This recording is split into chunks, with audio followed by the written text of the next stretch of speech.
Iran युद्ध में Houthi विद्रोहियों की एंट्री हो गई है। युद्ध में शामिल हो सकते हैं हूती विद्रोही।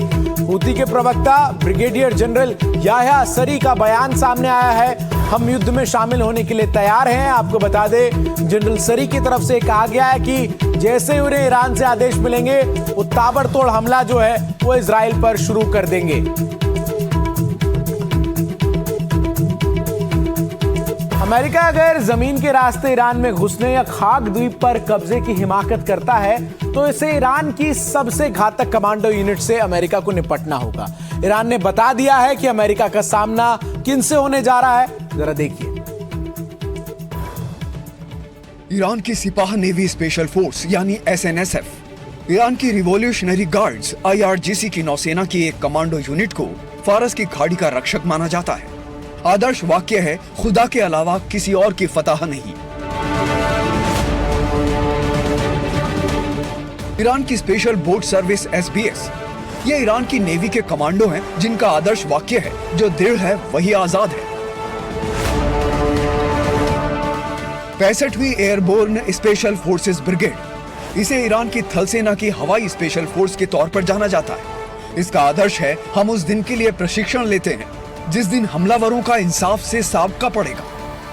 ईरान की special chemical, biological, radiological forces, जिसे स्याह भी कहा जाता है यानी परछाई, यह ईरान की वो पलटन है जिसके जिक्र से ही दुश्मन कांप जाता है। ईरान के ये वो लड़ाके हैं जो अमेरिका के जमीन पर उतरने का इंतजार कर रहे हैं।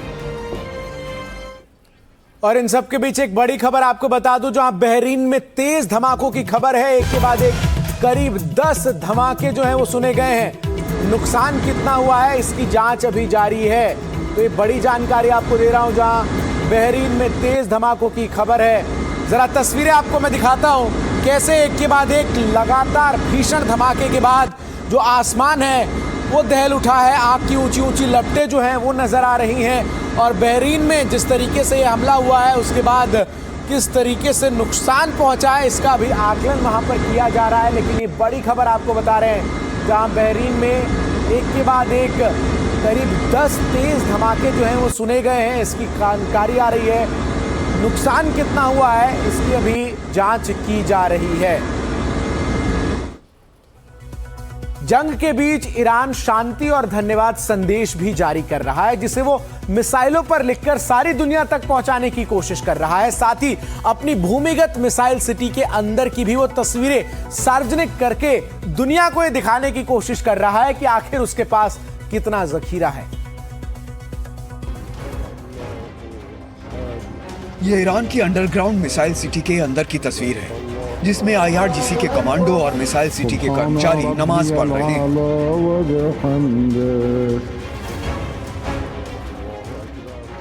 ये पहली बार है जब ईरान के किसी सरकारी चैनल ने अंडरग्राउंड मिसाइल सिटी की तस्वीरें दिखाई हैं।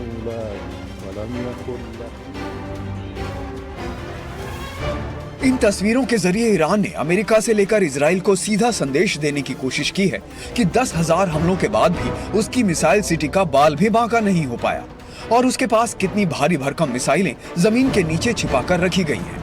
ये उन्हीं मिसाइलों का वीडियो ट्रेलर है।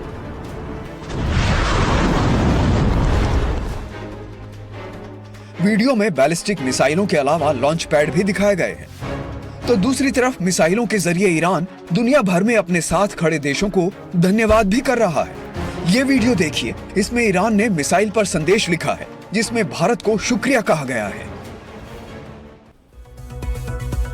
बेशक अब तक की जंग में नुकसान ईरान का ही ज्यादा हुआ है। खामेनेई समेत उसके कई बड़े नेताओं ने जान गंवाई है। बावजूद इसके ईरानियों का हौसला देखने लायक है। उसकी एक बानगी जरा आपको दिखाते हैं।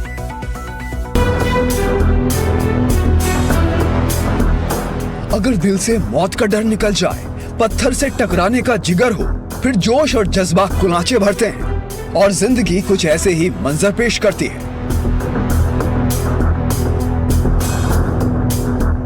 मौत के खतरे तमाम, लेकिन हॉर्मुज के पास बंदर अब्बास शहर में समंदर किनारे ये बच्ची खुशियां तलाश रही थी, जैसे आसमान को छूने पर आमादा हो। जरा सोचकर देखिए, समंदर के उस तरफ नौसेना के ठिकाने से धुएं का गुबार उठ रहा था और नन्ही सी जान इन सब से बेखबर अपनी ही दुनिया में मग्न।